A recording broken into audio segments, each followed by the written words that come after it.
ओए घोड़े नूं ते सिर्फ सवारियां ले जानियां पैणगियां इस लई ते मैं इस कंध नूं पहला लाण लगा वां।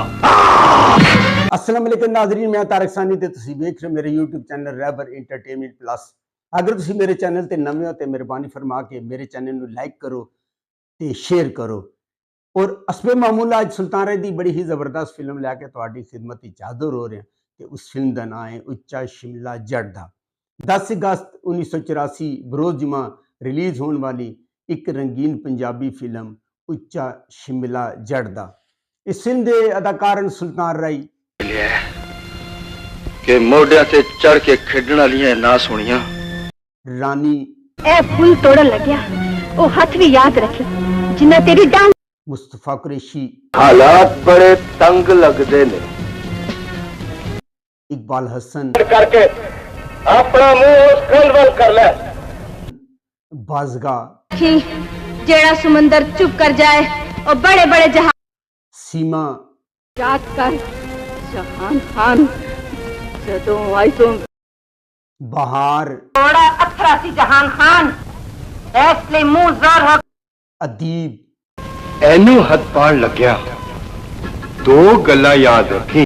अफजाल अहमद, खुदा काला पहाड़ एक तरफ तुम्हारा दोस्ती दूसरी तरफ और जहर शाह, चंगेजी, खाने तारिया कि तेरी भैन ते दुश्मन का नाम है आगा तालिश, नूरी, ਅਸੀਂ ਤੇ ਕਦੀ ਦੁਸ਼ਮਣ ਨੂੰ ਵੀ ਲੰਮੀ ਤਰੀਕ ਨਹੀਂ ਦਿੱਤੀ ਸੱਜਣਾ ਨੂੰ ਕਿਵੇਂ ਦੇ ਸਕਨੇ ਆ ਮੈਂ अलियास कश्मीरी, आ गई है भाई इंज लगदा तो खालिद सलीम मोटा, ए बेचारा डंडा कभी ਤੁਹਾਡੇ ਵੀਰ ਦੀ ਟਾਂ हदयात असलम ईरानी, फिलसाज तुफैल इमरान। इस कहानी नू लिखा है नासिर अदीब ने, एदा म्यूजिक किया है वजाहत अतरे ने। ओए जड़ी टांग मेरी बुढ़ी मां दे सिर चो लौ नहीं कर सकी ओने इस पहाड़ नू की चीरना ओए असल औजार ते मेरे हथ ने। ਇਹਦੇ कैमरामैन ਹਨ परवेज खान, शायर वारिस लुधियानवी, गुलकारा नूर जहान ते अफशां। और हस्बे मामूल एक रूटीन दी फिल्म है, तुहानू पता है उस दौर इस तरह दियां कहानियां कत्लो इंतकाम, पुलिस मुकाबले और दुश्मनी खानदानी जड़ियां होंदियां इस तरह दियां कहानियां बड़ियां पसंद कीतियां जांदियां सन। ते इस फिल्म में जड़ा सब तो बेहतरीन काम जिसने किया है उसका नाम है शाहजहान खान। और यह किरदार जड़ा ना अदाकार अलियास कश्मीरी ने अदा किया है।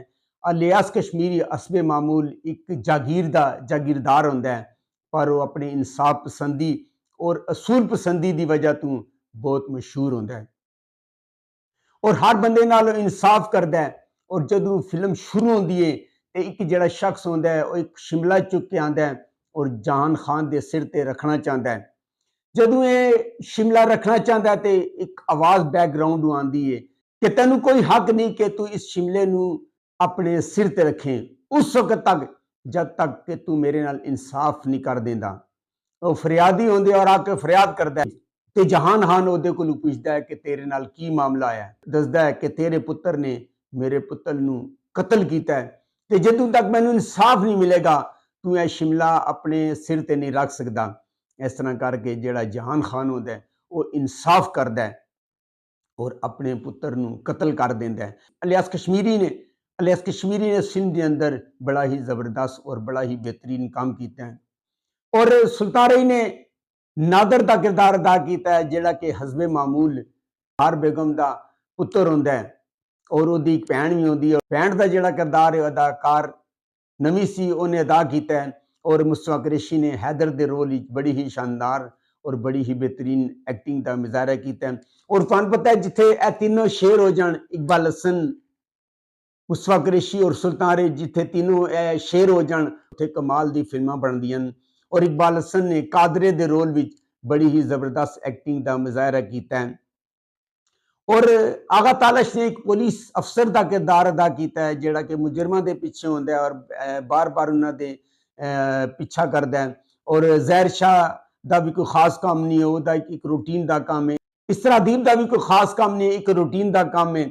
और सब तो जो मुतासर कम किया है वह अलियास कश्मीरी का है। जग्गी मलिक ने इस फिल्म के अंदर राजू का किरदार अदा किया है जिहड़ा एक मशहूर डाकू होंदा है ਸੀਮਾ ਨੇ ਫਿਲਮ ਦੇ ਅੰਦਰ ਅਲ ਰੱਖੀ ਦਾ ਕਿਰਦਾਰ ਅਦਾ ਕੀਤਾ ਜਿਹੜਾ ਕਿ ਰਾਜੂ ਡਾਕੂ ਜੱਗੀ ਮਲਕ ਦੀ ਬੀਵੀ ਹੁੰਦੀ ਹੈ। ਔਰ ਰਾਜੂ ਡਾਕੂ ਨੂੰ ਜਹਾਨ ਖਾਨ ਨੇ ਕਤਲ ਕੀਤਾ ਹੁੰਦਾ ਹੈ ਕਿਉਂਕਿ ਉਹਨਾਂ ਦਾ ਆਪਸੀ ਮੁਕਾਬਲਾ ਹੁੰਦਾ ਹੈ। ਔਰ ਅੱਲਾ ਰੱਖੀ ਨੂੰ ਇਸ ਚੀਜ਼ ਦਾ ਦੁੱਖ ਹੁੰਦਾ ਹੈ ਔਰ ਜਹਾਨ ਖਾਨ ਨੂੰ ਆਪਣੇ ਖਾਮਦ ਦਾ ਕਾਤਲ ਸਮਝਦੀ ਹੈ। ਰਾਣੀ ਨੇ ਫਿਲਮ ਦੇ ਅੰਦਰ ਅੱਲਾ ਰੱਖੀ ਦੀ ਧੀ ਦਾ ਕਿਰਦਾਰ ਅਦਾ ਕੀਤਾ ਹੈ ਔਰ ਉਹਦਾ ਜਿਹੜਾ ਪੇਅਰ ਹੈ ਉਹ ਸੁਲਤਾਨ ਰਈ ਦੇ ਨਾਲ ਬਣਾਇਆ ਗਿਆ। ਤੁਹਾਨੂੰ ਪਤਾ ਹੈ ਫਿਲਮਾਂ ਦੇ ਅੰਦਰ ਉਸ ਦੌਰ ਦੀਆਂ ਜਿਹੜੀਆਂ ਫਿਲਮਾਂ ਹੁੰਦੀਆਂ ਸਨ ਉਹਨਾਂ ਦੇ ਅੰਦਰ ਹੀਰੋਇਨ ਦਾ ਕੋਈ ਖਾਸ ਕੰਮ ਨਹੀਂ ਹੁੰਦਾ ਸੀ। 2-4 ਗਾਣੇ ਤੇ 1-2 ਸੀਨ ਹੁੰਦੇ ਸਨ ਔਰ ਭਰਤੀ ਦਾ ਕਿਰਦਾਰ ਅਦਾ ਕਰਦੀਆਂ ਸਨ। ਔਰ ਇਸ ਤਰ੍ਹਾਂ ਕਰਕੇ ਫਿਲਮ ਦੇ ਅੰਦਰ ਰਾਣੀ ਦਾ ਕੋਈ ਖਾਸ ਕੰਮ ਨਹੀਂ ਹੈ। ਔਰ ਸਭ ਤੋਂ ਜਿਹੜਾ ਮੁਤਾਸਰਕੁਨ ਕੰਮ ਕੀਤਾ ਉਹ ਬਾਜ਼ਗਾ ਨੇ ਕੀਤਾ ਹੈ। ਬਾਜ਼ਗਾ ਨੇ ਜਾਗੀਰਦਾਰੀ ਦੇ ਰੋਲ ਵਿੱਚ ਬੜਾ ਅੱਛਾ ਕੰਮ ਕੀਤਾ ਹੈ ਔਰ ਜਹਾਨ ਖਾਨ ਦੀ ਧੀ ਦਾ ਕਿਰਦਾਰ ਅਦਾ ਕੀਤਾ ਹੈ। ਔਰ ਇਸ ਫਿਲਮ ਦੇ ਬਾਅਦ ਸੀਨ ਜਿਹੜਾ ਨਾ ਬੜੇ ਹੀ ਜ਼ਬਰਦਸਤ ਸਨ। ਇਕਬਾਲ ਹਸਨ ਨੇ ਇਸ ਫਿਲਮ ਦੇ ਅੰਦਰ ਕਾਦਰੇ ਡਾਕੂ ਦਾ ਕਿਰਦਾਰ ਅਦਾ ਕੀਤਾ ਹੈ ਜਿਹੜਾ ਸੀਮਾ ਬੇਗਮ ਦਾ ਵਿਛੜਿਆ ਪੁੱਤਰ ਤੇ ਰਾਣੀ ਦਾ ਜਿਹੜਾ ਨਾ ਵੀਰ ਹੁੰਦਾ ਹੈ। ਔਰ ਉਹਨੂੰ ਇਹ ਪਤਾ ਨਹੀਂ ਹੁੰਦਾ ਕਿ ਮੇਰੀ ਮਾਂ ਜਿਹੜਾ ਨਾ ਸੀਮਾ ਬੇਗਮ ਔਰ ਮੇਰੀ ਭੈਣ ਰਾਣੀ ਹੈ। ਇਸ ਤਰ੍ਹਾਂ ਕਰਕੇ ਇਸ ਫਿਲਮ ਦੇ ਚੰਦ ਇੱਕ ਸੀਨ ਬੜੇ ਹੀ ਜ਼ਬਰਦਸਤ ਹਨ ਔਰ ਇਹ ਫਿਲਮ YouTube ਤੇ ਮੌਜੂਦ ਹੈ, ਤੁਸੀਂ ਜਾ ਕੇ ਵੇਖ ਸਕਦੇ ਹੋ। ਅਗਰ ਤੁਹਾਨੂੰ ਮੇਰੀ ਮਾਲੂਮਾਤ ਅੱਛੀ ਲੱਗੀ ਹੋਵੇ ਮੇਰੇ ਚੈਨਲ ਨੂੰ ਲਾਈਕ ਕਰੋ, ਸਬਸਕ੍ਰਾਈਬ ਕਰੋ ਤੇ ਸ਼ੇਅਰ ਕਰੋ ਤੇ ਨੈਕਸਟ ਵੀਡੀਓ ਤੱਕ ਰੱਬ ਰਾਖਾ।